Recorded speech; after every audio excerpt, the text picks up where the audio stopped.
Hello students, how are you? I hope you all are fine and staying home to keep yourself safe from COVID-19. Students, as we have started this chapter Colonialism, Rural and Tribal Societies. In the previous module we discussed about the land revenue system and the conditions of farmers. Ahead to that topic, we'll discuss some more things here in this module as colonialism and the tribal society. The profitable exploitation of peasants made the Britishers greedier. Greedier, students? The person gets something and desire more to have, and that never ends. Their next target was the tribal of India who lived in deep forest and led a life of self-sufficiency. As the tribal people were mainly living in the forest area and they were getting all the requirements from the forest, and that way they were almost self-reliant. Their traditional economy was built around forest, and that way they were getting all the required things from the forest. They firmly believed that the forest belongs to them and they belongs to the forests. And because of this, they were protecting the forest and getting the benefits from the forest. Most tribals like the Khonds of Odisha practiced shifting cultivation. Students, shifting cultivation up to this chapter you have not studied. It is a practice of cultivation where the farmers, especially the tribal people, clear the forest area. Suppose there is a forest land, such kind of the forest region, and in this area, suppose a tribal community clear this much forest area by cutting the trees of the forest and burn the remainings, and that much part of land is cultivated by the tribal people for growing different crops for certain years. After certain year, when they feel the productivity of the land has reduced and now the production is not coming as earlier it was coming, they feel this is the time to leave this land part and clear another patch of land and use that land in the same way by clearing the trees and burning the remainings and again do the same repetition. So such kind of cultivation is known as shifting cultivation, and this is done periodically for 2 to 3 5 years as the tribal people don't know how to maintain the fertility of the soil, and that way they do this kind of practice and they don't have such kind of limitations that there is a shortage of land for them because they usually clear the forest and use the land for cultivation, and that way they don't have this limitation that how to get more land for cultivation. And this was in practice in the earlier times, and even now in the eastern states of our country still it is being practiced. Many tribal groups like One Gujjars of Himalayas, Gaddis of Kullu, Himachal Pradesh, lived by herding and rearing of animals. Herding, that they keep the pets animals and they rear them and get different types of useful things from these animals, and they do their livelihood. Amongst the Mundas of Chota Nagpur, the land belonged to the clan as a whole and all members had equal rights on the land. Here, clan refers to that dynasty, family, descendant, or races are there. So that way, The Mundas of Chota Nagpur belongs to the clan that you can say Vansh as a whole, and all members had equal rights on the land. Impact on tribal life of the British policy. Almost every tribe had a tribal chief. In the tribal life, the people usually had tribal chief as you can say the Sardar of that tribe. But under the British rule, the chiefs lost all powers and were forced to follow the laws made by British officers in India. As you know that student, that time there was British rule. Whatever rules and regulations were there, that was implemented by the Britishers, and that is why over these forests also they increased their influence, and that way the tribal chief lost their power.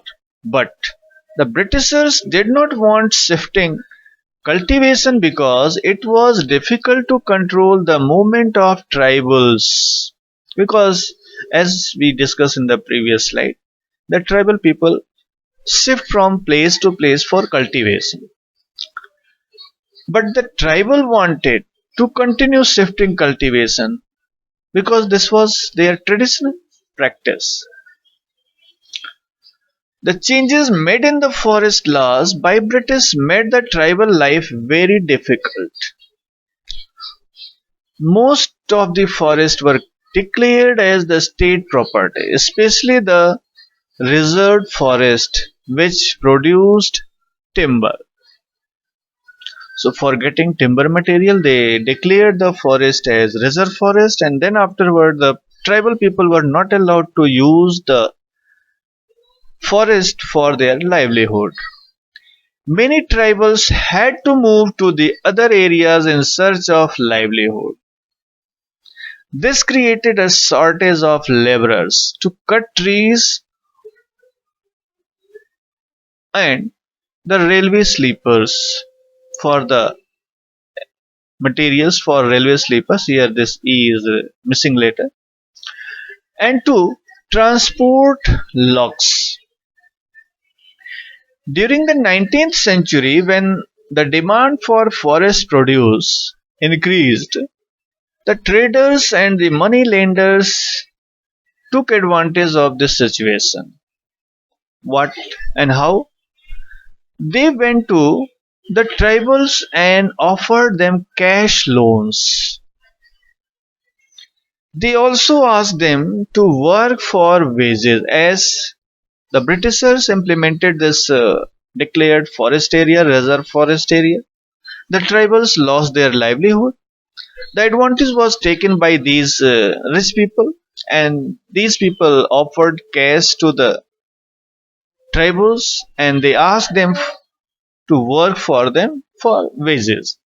So it led to further misery of tribals. So let us take the case of Santals of Hazaribagh, Jharkhand and West Bengal, who reared silkworm for production of cocoons.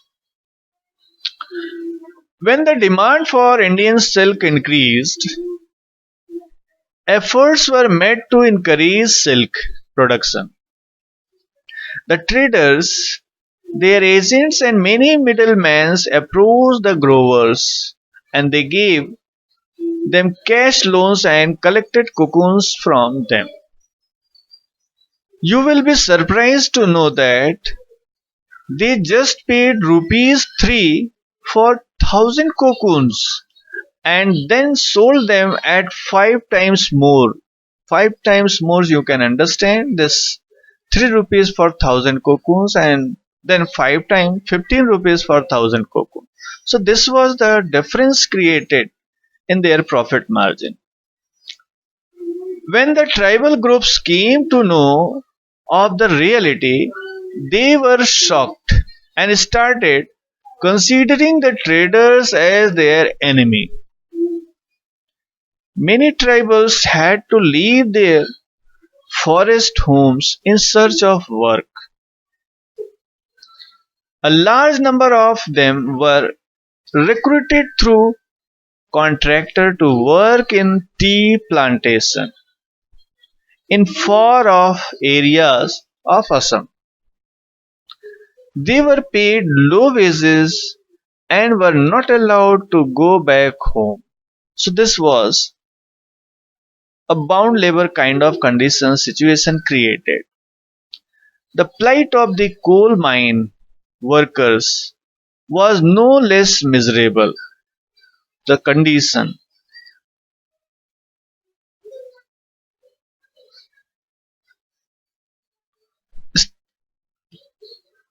Many tribals were also recruited in factories and field to work under very harsh conditions.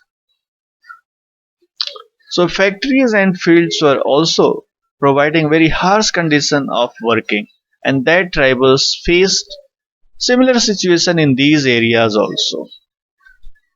Now tribal revolts. Now tribal revolts. The commercialization of agriculture and exploitation of forest wealth made many tribals homeless and jobless, as the Britishers followed the policy of reservation of these forest areas, and that way many tribals lost their jobs and homes. The unjust policy of British resulted in rebellions by tribals in different parts of India.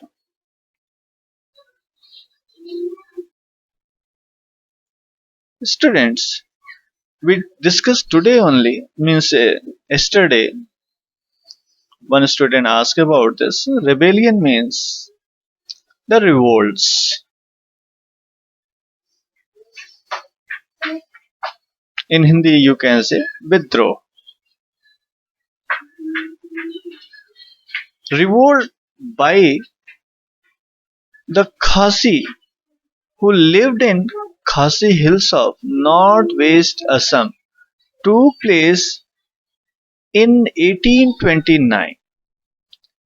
The construction of road through their land united many Khasi's chiefs against the English under the British leadership of Bar Manik and Tirot Singh. But the British suppressed their rebellion brutally. As you students know, the Britishers were very strong in their army part, and because of that, any kind of rebel, any kind of protest were easily suppressed by the Britishers.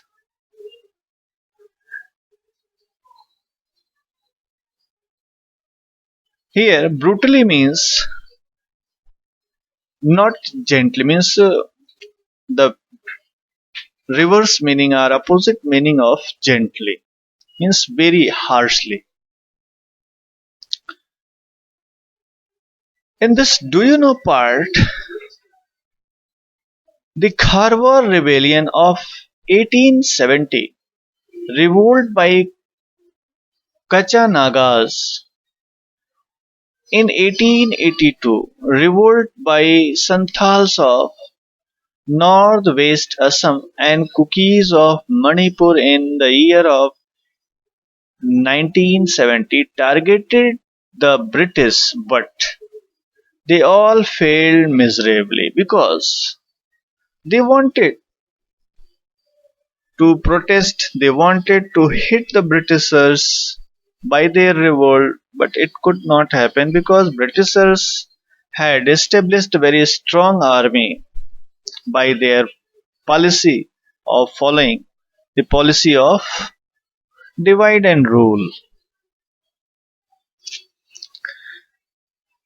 The Kukis of hilly region of Manipur continued attacking the British territories from 1829, but they were forced to surrender in 1815. So such kind of revolt happened, but that were easily suppressed by the Britishers. The Khons of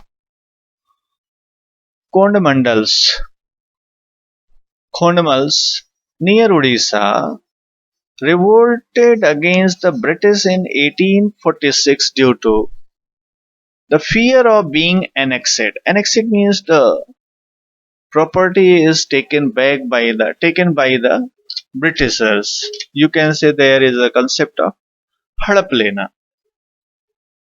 So that meaning comes here.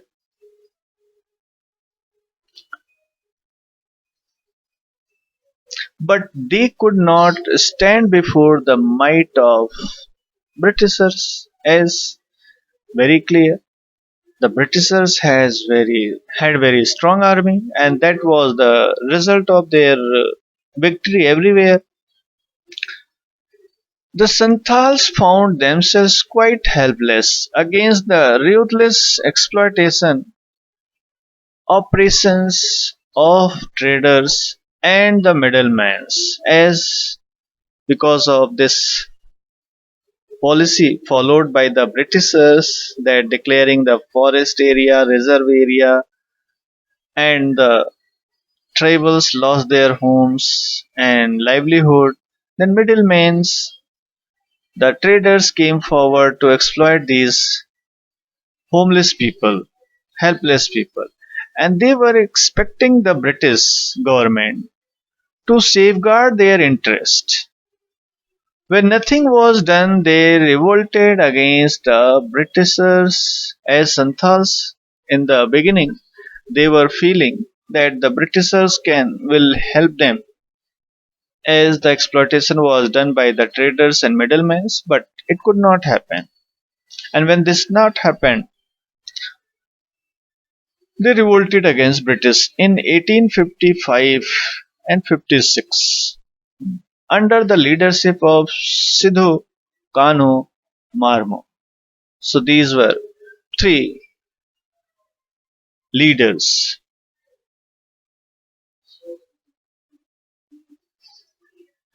If we see these areas in the map, you can see here that Mundas were there in Chota Nagpur area. This is the Jharkhand region. Khons were in Odisha part. Khasis were in this Assam area. Kukis were in this Manipur region. Gaddis were there in Himachal Pradesh region. These are all are tribal races. And one Gujars in Jammu and Kashmir.